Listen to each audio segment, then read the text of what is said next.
What kind of son takes his father's salary and leaves him with nothing, then posts beach photos like it is normal?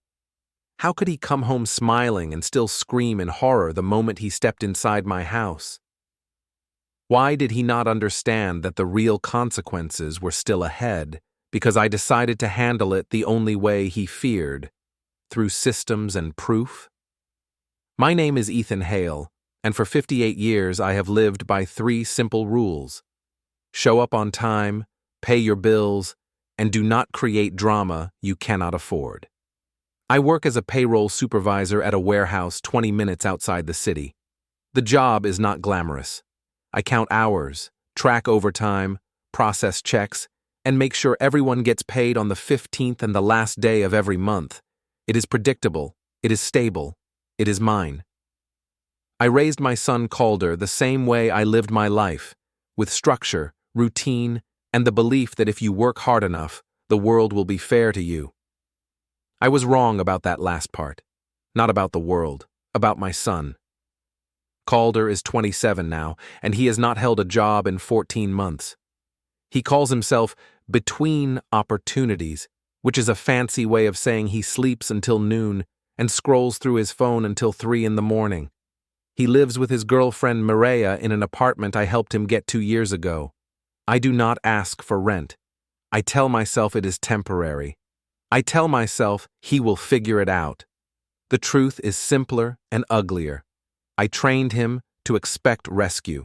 When he was 16, he stole $40 from my wallet to buy sneakers. I covered for him because I did not want his mother, rest her soul, to worry. When he was 19, he crashed my truck and lied about it. I paid the deductible and told the insurance company it was my fault. When he was 23, he failed out of community college and blamed the professors. I nodded and said nothing. Every time I shielded him, I taught him that consequences were negotiable, that guilt was a credit card with no limit, that I would always be there to catch him when he fell, even if he jumped on purpose. 3 weeks ago, he called me at work. His voice had that smooth, practiced tone he uses when he needs something. "Dad, hey, I know this is bad timing, but Mireya and I are in a tough spot. Rent is due, and her boss messed up her paycheck. Could you help us out? Just this once. I will pay you back as soon as things stabilize." Before we dive deeper into this story, I have one small request. Please subscribe, drop a like, comment, and hit that hype button to boost this channel so more people can discover these incredible stories. I should have said no. I should have asked why a 27-year-old man with no dependents and no debts could not figure out rent. Instead, I said what I always say. "How much do you need?" He told me. It was not a small amount. It was most of my paycheck.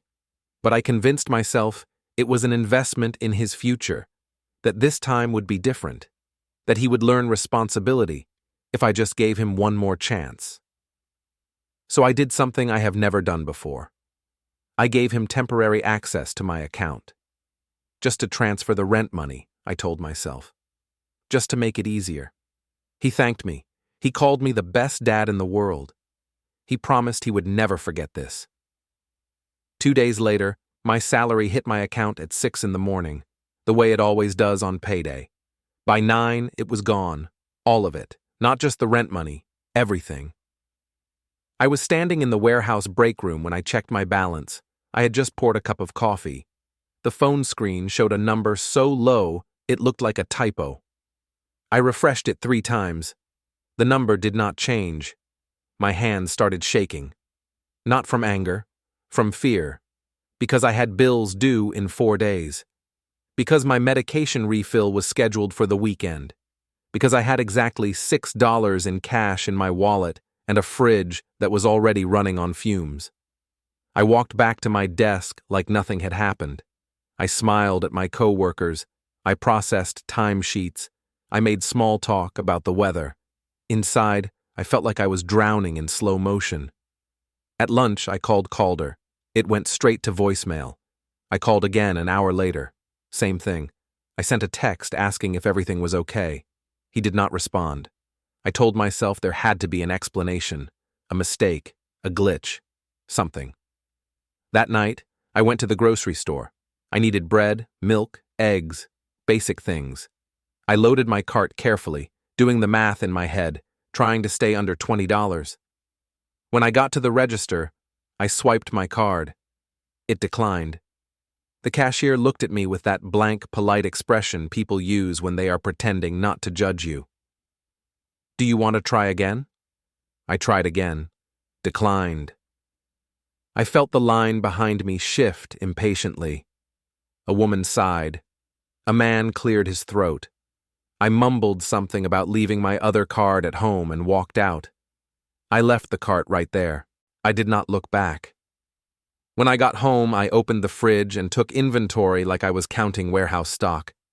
Half a loaf of bread, a quarter jar of peanut butter, 3 eggs, a carton of milk that would expire in 2 days. I could stretch it if I was careful, if I skipped breakfast, if I did not think too hard about what normal people call dignity. I sat on the couch in the dark. My phone buzzed. For a second, I thought it might be Calder calling to explain. Instead, it was a notification from a social media app I barely use. Calder had posted a photo. He was on a beach. The sun was setting behind him, painting the sky orange and pink. He was shirtless, tanned, smiling like a man who had just won the lottery.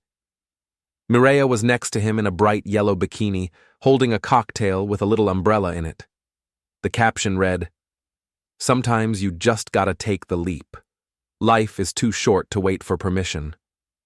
I stared at that photo for a long time. I did not feel angry. I felt hollow, because I realized in that moment that my son had not made a mistake. He had made a choice. He had looked at my salary, my bills, my life, and decided it was worth less than a vacation. I put the phone down and lay back on the couch. The house was quiet. Too quiet. I closed my eyes and tried to sleep, but my mind kept running through the numbers. Rent due in 12 days, medication in 4, car insurance in 9, electric bill already overdue. My phone buzzed again. Another message. This time it was from Calder, not an apology, a request. "Hey Dad, having an amazing time. Could you send a little more? Found this excursion thing that looks incredible. We'll pay you back double when we get home. Promise." I read it twice. Then I turned the phone off and stared at the ceiling until the room went gray with dawn. Something inside me shifted that night. Not rage, not hatred. Just a cold, clear understanding that I had been playing a game where only one person knew the rules, and it was not me. The diner was nearly empty when I met my brother Ronan the next morning. He was already in a booth by the window, nursing black coffee and reading the news on a tablet. Ronan is 5 years older than me. With gray hair he keeps military short and a face that does not waste time on pleasantries. He runs a small plumbing business and has zero patience for excuses. He looked up when I slid into the seat across from him. "You look terrible." "Thanks. I mean it. When is the last time you ate?" I did not answer. The waitress came by and I ordered toast and coffee. Ronan ordered the same without asking. When she left, he leaned forward and said, "Tell me what happened."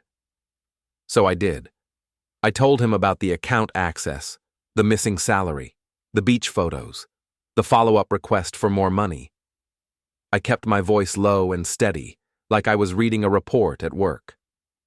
When I finished, Ronan did not say anything for a long time. He just sat there, looking at me with an expression I could not quite read. Finally, he spoke. "How long have you been letting him do this? It is not like that."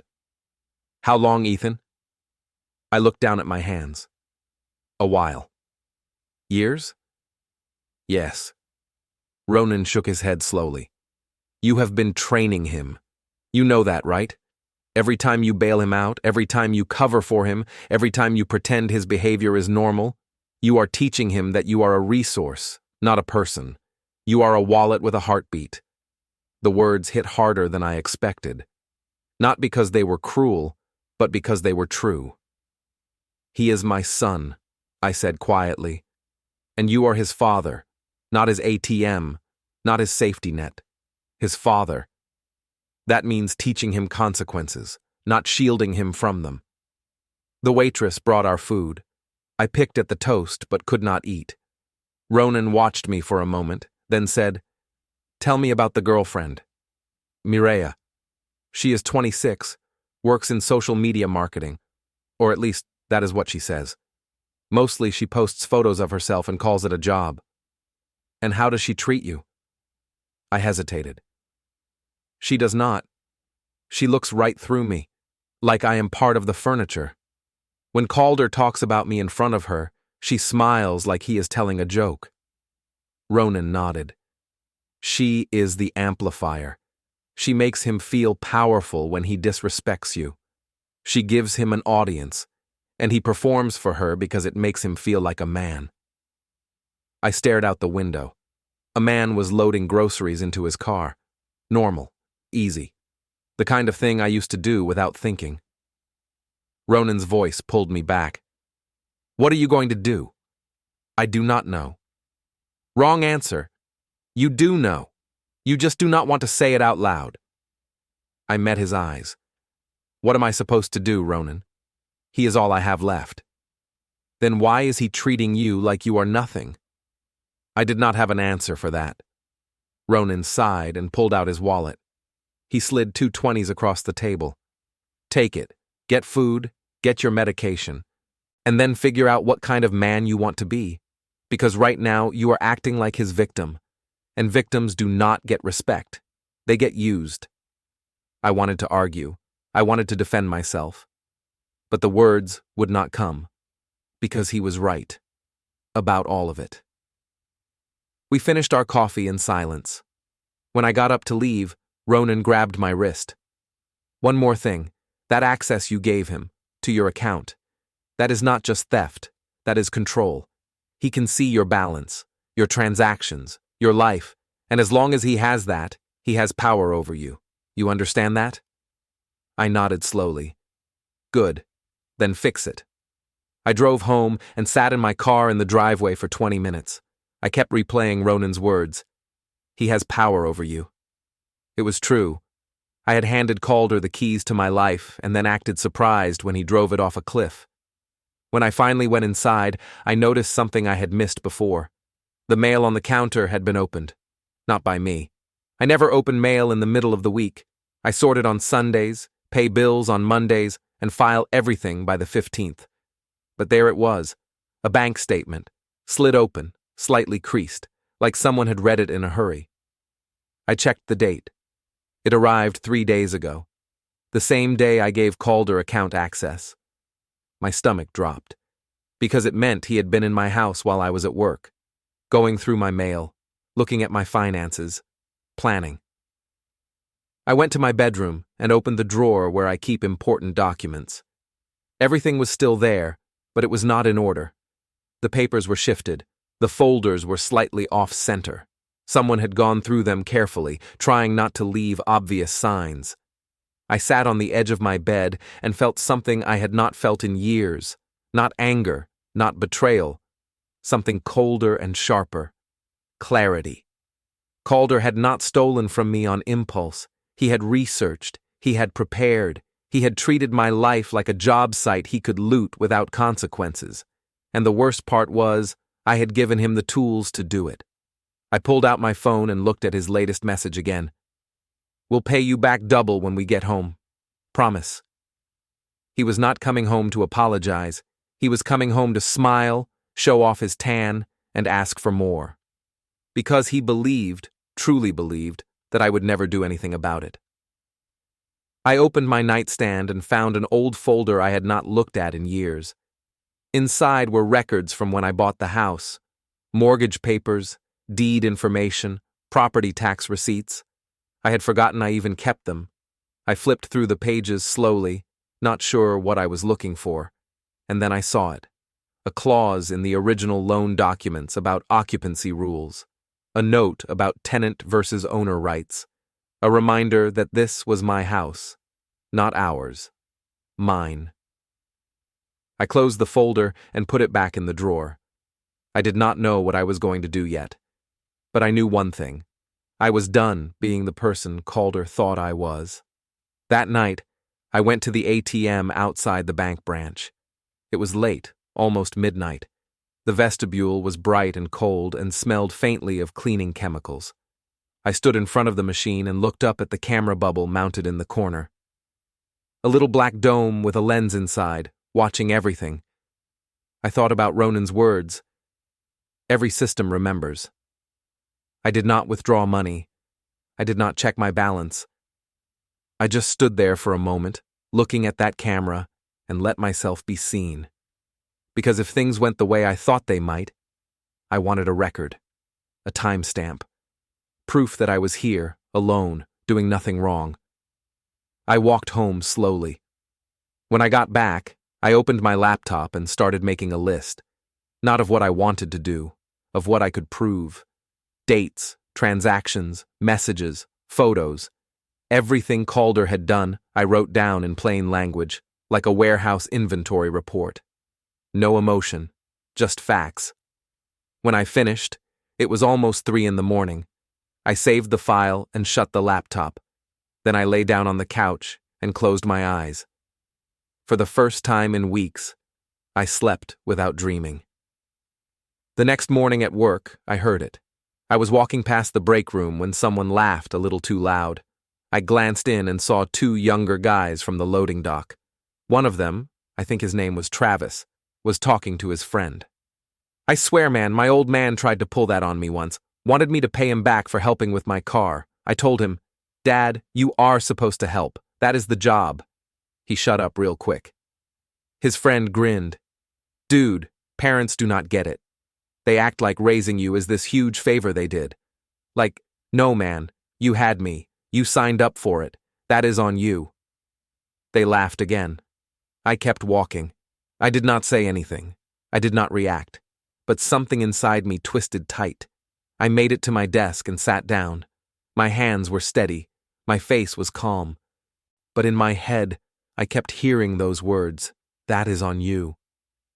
I had told myself the same thing for years. That raising Calder was my responsibility. That helping him was what fathers do. That asking for respect or repayment or even basic decency was selfish. But sitting there, looking at spreadsheets full of other people's paychecks, I realized something.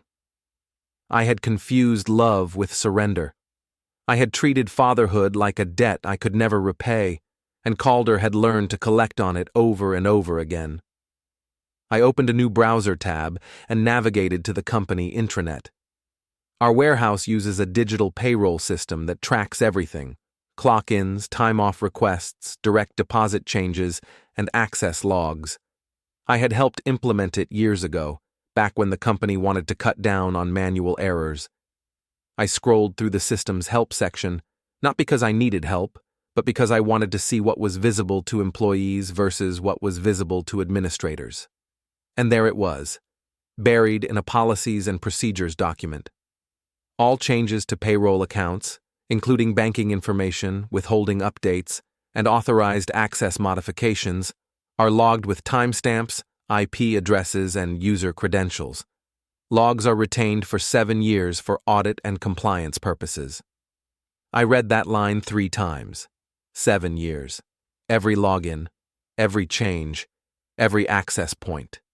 I leaned back in my chair and stared at the ceiling. I did not touch anything. I did not run reports. I did not pull files.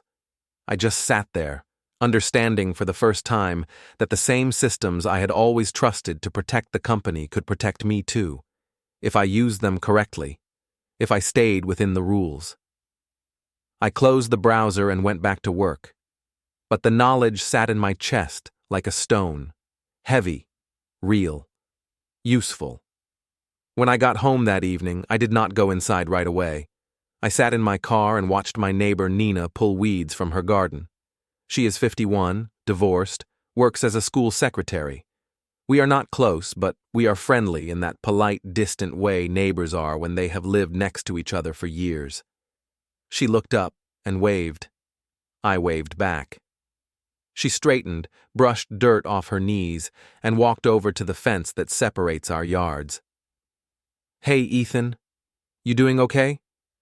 I have not seen you outside much lately. Just busy with work, I said. She nodded. I saw your son the other day, early morning. He was loading suitcases into a car. Looked like he was in a good mood. Going somewhere fun? I kept my face neutral. Yeah, he is traveling for a bit. That is nice. He seemed excited. Had a big smile on his face. He is a good-looking kid. Takes after you. I forced a smile. Thanks. She went back to her weeds. I went inside. But I filed that conversation away in my head, next to everything else I was collecting. Nina saw him leave. She saw the suitcases. She saw the smile. She would remember if anyone asked. That night, I opened my laptop again and added to my list. I included Nina's comment. I included the date and approximate time she said she saw him. I included the detail about his mood. Then I pulled up my phone and scrolled through Calder's messages. He had sent 11 since he left. Every single one was either a photo or a request for money. Not once did he ask how I was doing. Not once did he acknowledge that he had taken everything I had. I screenshotted each message and saved them in a folder. I labeled the folder with today's date and a simple title, Timeline. I did not know what I was building yet, but I knew it had to be clean, organized, defensible. Because if there is one thing I learned from 30 years of warehouse work, it is this. If you do not have documentation, you do not have proof. And if you do not have proof, you do not have a case. Around midnight, my phone buzzed. Another message from Calder. This one was a voice note. I pressed play. Hey, Dad. Just wanted to say thanks again for everything. Seriously, this trip has been life-changing. Mireya and I have been talking, and we think we might extend it a few more days. There is this island tour thing that is supposed to be incredible, but it is a little pricey. If you could swing maybe 300 or 400 more, that would be amazing. I know I already owe you, but I swear I will make it right when I get back. Love you, man. His voice was cheerful. Easy. Like he was asking me to pass the salt, not to drain what little I had left. I played it again. Then I saved it to my phone's cloud storage. Then I added it to the timeline. I sat there in the dark for a long time, listening to the hum of the fridge and the distant sound of a car passing on the street. And I thought about what Ronan said. What kind of man do you want to be? I did not want to be angry. I did not want to be vengeful. I did not want to turn into the kind of person who loses sleep over grudges. But I also did not want to be the man Calder thought I was. The man who would keep bending until he broke.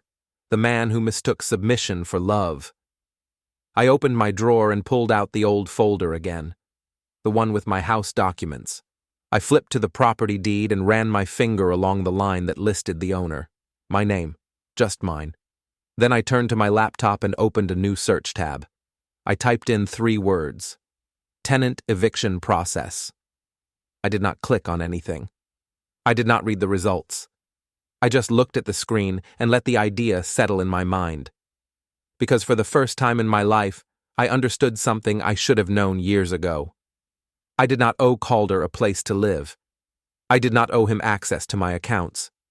I did not owe him my silence, or my patience, or my endless forgiveness. I owed him what every parent owes their child. The truth. And the truth was this. He had become someone I could not trust. Someone who looked at my life and saw only what he could take.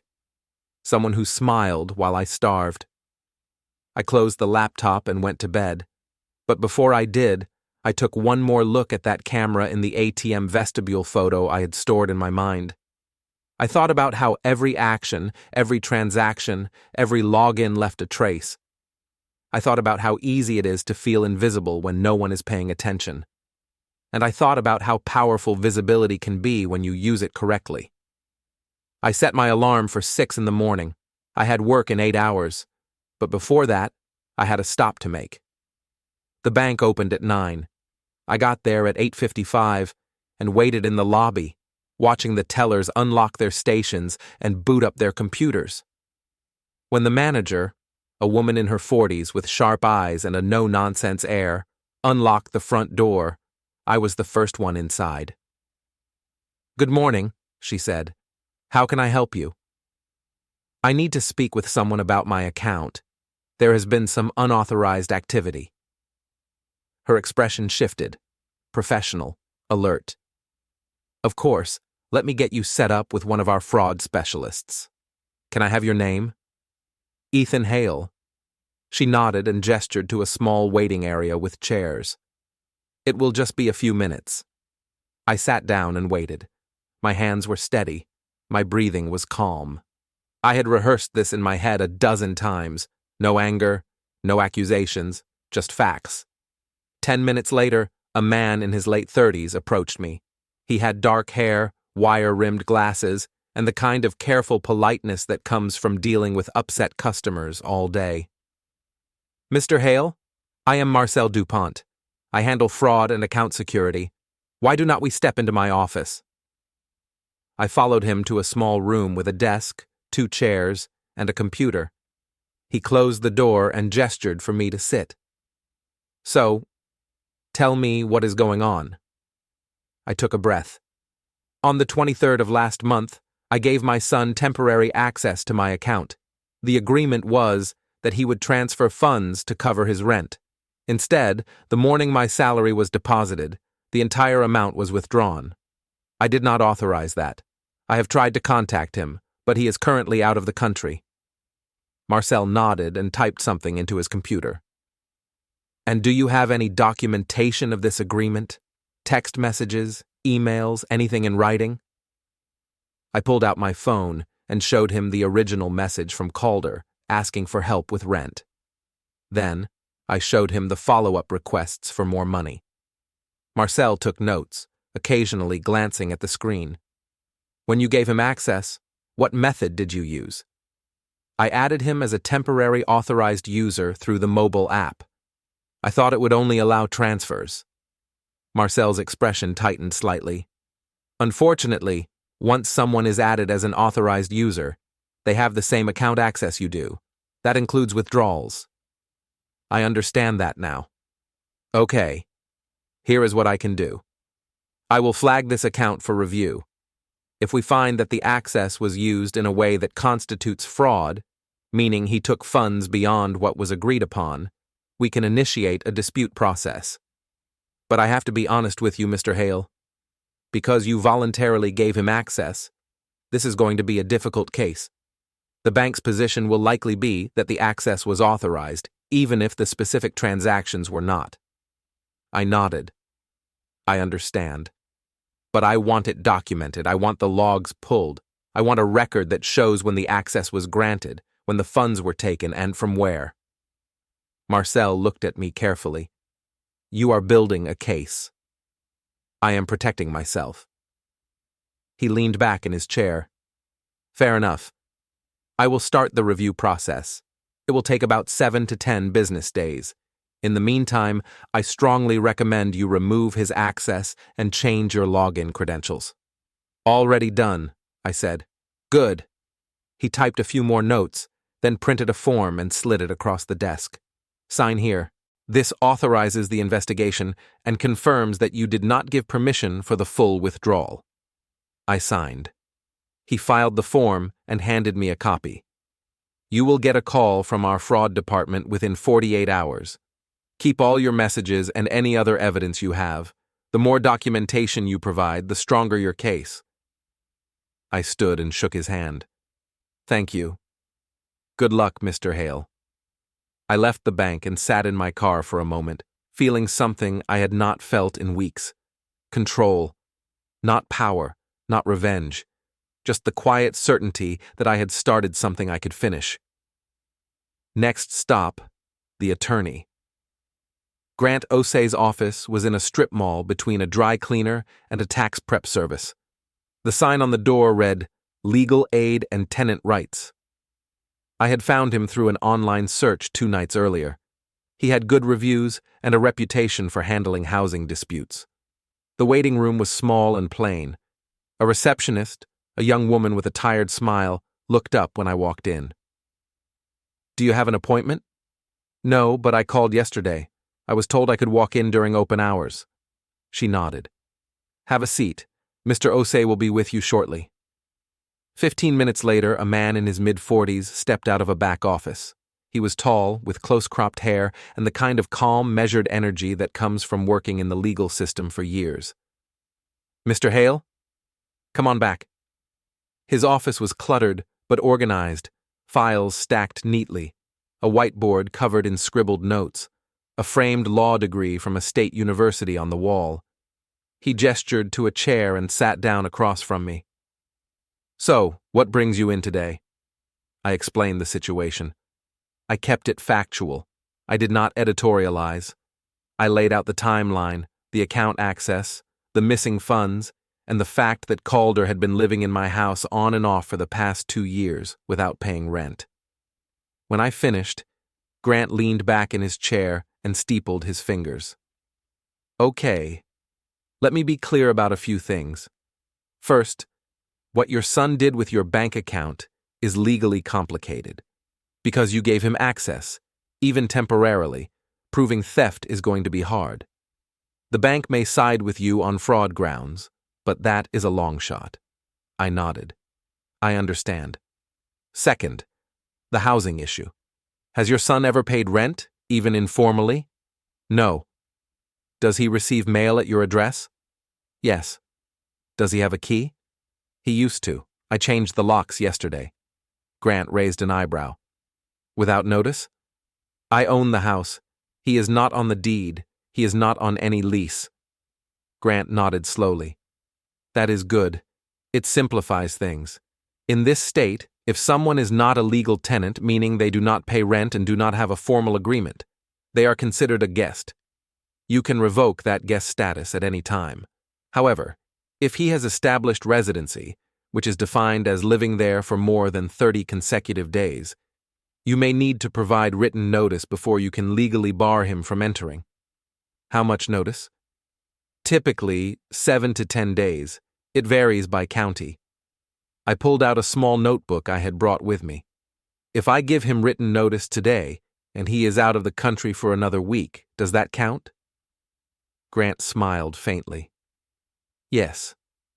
As long as the notice is delivered in a legally sufficient manner, certified mail, process server, or posted on the premises, the clock starts ticking. The fact that he is not physically present does not stop it. So, if he comes back in 7 days, and I have already given notice, I can legally prevent him from moving back in? Correct. As long as you follow the proper procedure. No physical confrontations, no threats, just a clean, documented process. I made a note. And if he tries to force his way in? Then it becomes trespassing, and you call the police.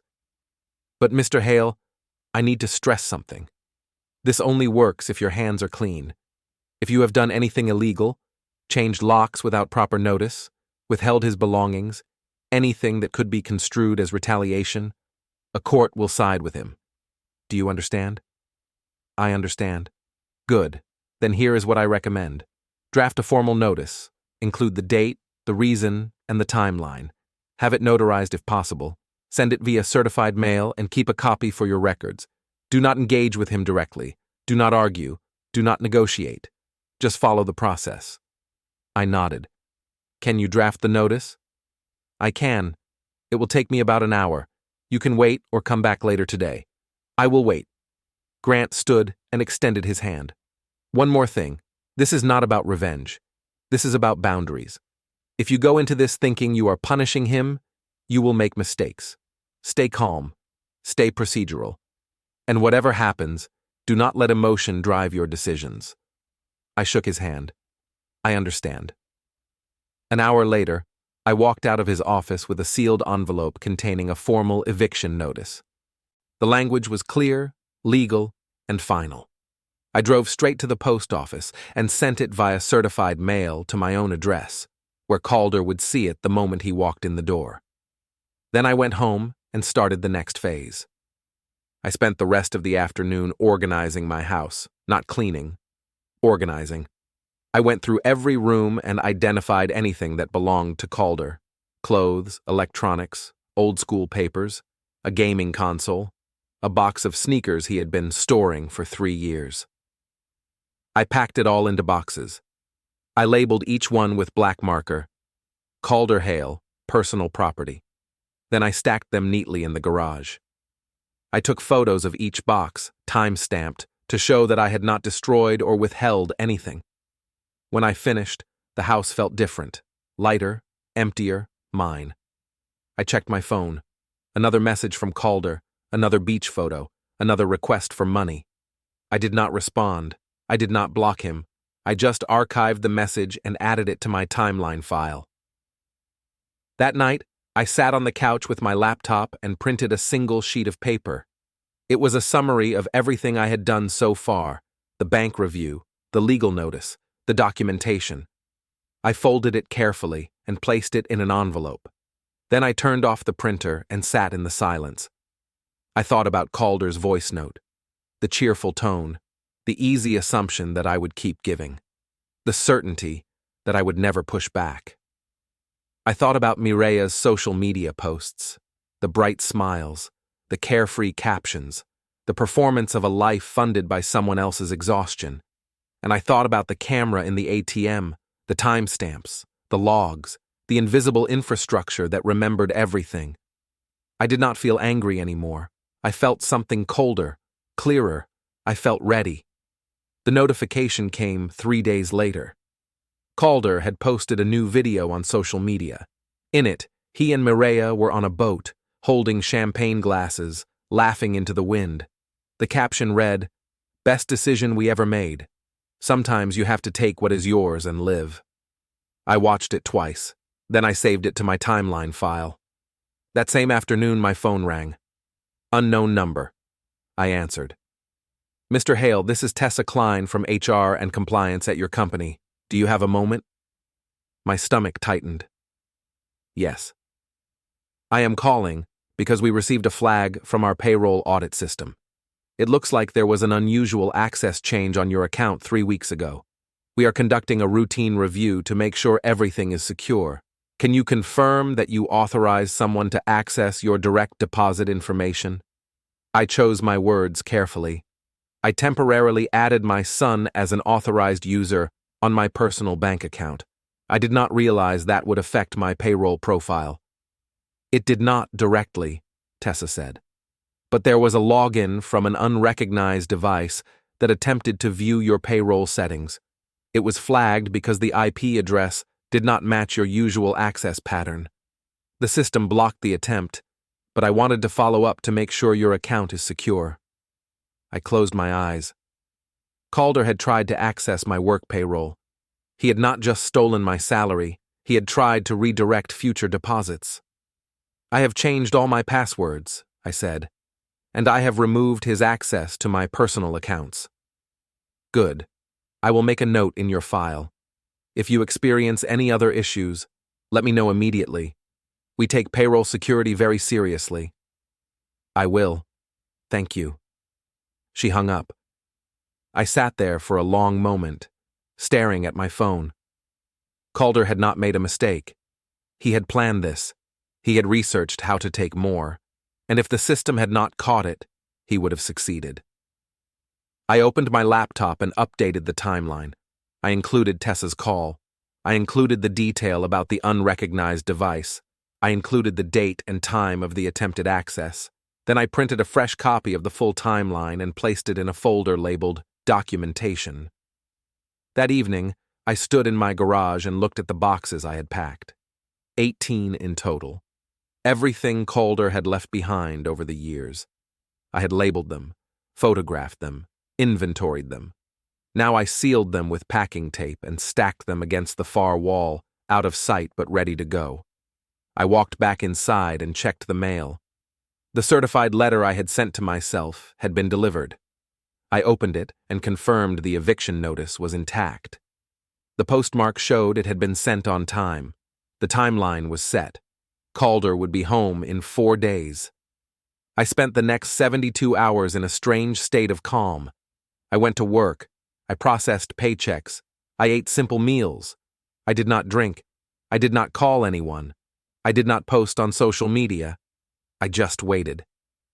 On the third night, Ronan called. You doing okay? Yeah. You sound different. I am different. There was a pause. You are going through with it. Yes. Good. Do not let him talk you out of it. Do not let him cry. Do not let him make you feel guilty. You hear me? I hear you. And Ethan? Yeah? You are not a bad father for doing this. You are a good man who finally stopped letting someone take advantage of him. Remember that. I nodded, even though he could not see me. Thanks. The next morning, I woke up early and did one final check. The house was clean. The boxes were ready. The documentation was organized. The locks were changed. The eviction notice was filed. All I had to do now was wait. At 4 p.m, I heard it. A car pulling into the driveway, doors slamming, laughter, the sound of rolling suitcase wheels on concrete. I stood in the kitchen and did not move. I heard footsteps on the porch, a key sliding into the lock, the scrape of metal on metal when it did not turn.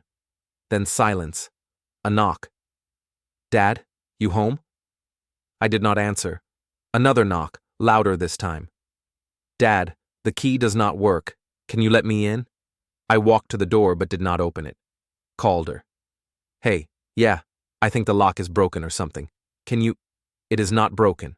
I changed it. Silence. What? I changed the locks. Why would you do that? Because you no longer live here. More silence. Then a laugh, nervous, confused. Dad, what are you talking about? Come on, open the door. I am tired. We just got off a plane. You will find your belongings in the garage. There is a side door. The code is your birthday. Everything is boxed and labeled. Dad, this is not funny. Open the door. You were served an eviction notice 5 days ago. It was sent via certified mail to this address. You are no longer a resident here. His voice changed, sharper. You cannot just kick me out. This is my house too. No, it is not. Your name is not on the deed. You do not pay rent. You are a guest, and I am revoking that status. I heard Mireya's voice in the background, high-pitched and confused. What is happening? Calder pounded on the door. Dad, stop being ridiculous. Let me in. We can talk about this. There is nothing to talk about. If you need to retrieve your belongings, the garage code is available. If you attempt to force entry, I will call the police. You are serious. Yes. Silence. Then footsteps retreating. Muffled voices. The sound of someone trying the garage door. I walked to the window and watched as Calder opened the side garage door and stared at the boxes. His face went pale. He turned and looked back at the house, and for the first time, I saw something in his eyes that was not confidence or entitlement. It was fear. Mireya stepped into view, holding her phone. She was recording. Of course she was. Calder pulled out his phone and called me. I let it ring. He called again. I did not answer. He sent a text. Dad, please, I'm sorry. I will pay you back. Just let me in. I did not respond. Another text. You are really going to do this? After everything? I turned off my phone and went back to the kitchen. Outside, I heard the sound of a car door slamming, shouting, more suitcase wheels, then the engine starting, then silence. When I looked out the window again, they were gone. The driveway was empty. The boxes were still in the garage. I sat down on the couch and let out a breath I did not know I had been holding. For the first time in months, the house was quiet. Really quiet. Not the tense, waiting silence of someone holding their breath, but the clean, empty silence of a space that belongs to you again. I did not feel triumphant. I did not feel relieved. I just felt tired. But it was the good kind of tired, the kind that comes from carrying something heavy for a long time and finally setting it down. I closed my eyes and let the silence settle around me like a blanket. The next morning, I was in the kitchen when I heard footsteps on the porch. Heavy, deliberate, Not Calder. A knock. Firm. Professional. I opened the door. A woman in a county uniform stood there holding a clipboard. Ethan Hale? Yes. I am Jules Hart, process server with the County Tenant Division. I have documentation regarding a formal eviction notice filed 6 days ago. Are you the property owner? Yes. She handed me a folder. This is a copy of the notice that was delivered to the resident listed as Calder Hale. It confirms that the 7-day notice period has elapsed. As of today, he has no legal standing to occupy or access this property. If he attempts entry, you are within your rights to contact law enforcement. I took the folder. Thank you. She nodded and made a note on her clipboard. Do you expect any disputes? Possibly. Then I recommend keeping all documentation in a secure location. If he files a counterclaim, you will need to present this in court. I understand. She turned to leave, then paused. For what it is worth, you did everything by the book. A lot of people do not. Good luck. She walked back to her car. I closed the door and opened the folder, the official stamp, the signatures, the legal language that made it all real. I set the folder on the counter and checked my phone. 23 missed calls from Calder, 16 text messages, 3 voicemails. I did not listen to the voicemails. I did not read the texts. I just opened my laptop and pulled up the bank portal. An email notification from Marcel DuPont was waiting. Subject line, Account Review Complete. I opened it. Mr. Hale, after reviewing the access logs and transaction records for your account, we have determined that the withdrawals made on the morning of the 15th were processed through an authorized login. However, based on the pattern of access, specifically the timing and geographic location of the transactions, we have flagged this activity as suspicious. We are reversing a portion of the unauthorized withdrawals and issuing a provisional credit to your account. The full investigation will continue, and you may be required to provide additional documentation. In the meantime, we have frozen all external access to your account and implemented additional security protocols. I read it twice. Then I checked my account balance. The number was not what it was before, but it was no longer 0. It was enough. I closed the laptop and sat back. My phone buzzed. Another message from Calder. Dad, the bank froze my account. They are saying I committed fraud. You did this. You are ruining my life. I stared at the screen for a long time. Then I typed a single sentence and pressed send. You ruined your own life. I just stopped funding it. I blocked his number. Then I blocked Mireya's. Then I put the phone down and went to work. At the warehouse, Tessa Klein was waiting by my desk. She held a file folder. Mr. Hale, can we talk in my office? I followed her down the hall. When we were seated, she opened the folder. The payroll audit came back. We found multiple attempts to access your account from an unrecognized device. The attempts were blocked, but the fact that they occurred at all is a red flag. I have flagged your file with a security notice. If anyone tries to access your payroll information in the future without your direct authorization, the system will lock them out immediately and notify you. Thank you. She leaned forward. I have to ask, is this related to a family member? I hesitated, then nodded. My son. Her expression softened. I am sorry. That is hard. It is. For what it is worth, you did the right thing by securing your accounts. A lot of people do not. They let it go on until they have nothing left. I almost let it go that far. But you did not. She closed the folder and slid it across the desk. This is a copy of the audit report. Keep it. If things escalate legally, it will help. I took the folder. Thank you. She stood and shook my hand. You are a good employee, Ethan. Do not let anyone make you feel like you are not. I walked back to my desk feeling lighter. Not happy, not vindicated, just lighter. That evening, I was sitting on the couch when someone knocked on the door. I looked through the peephole. It was Nina, my neighbor. I opened the door. Hey! Hey! I just wanted to check in. I saw some activity here yesterday. Everything okay?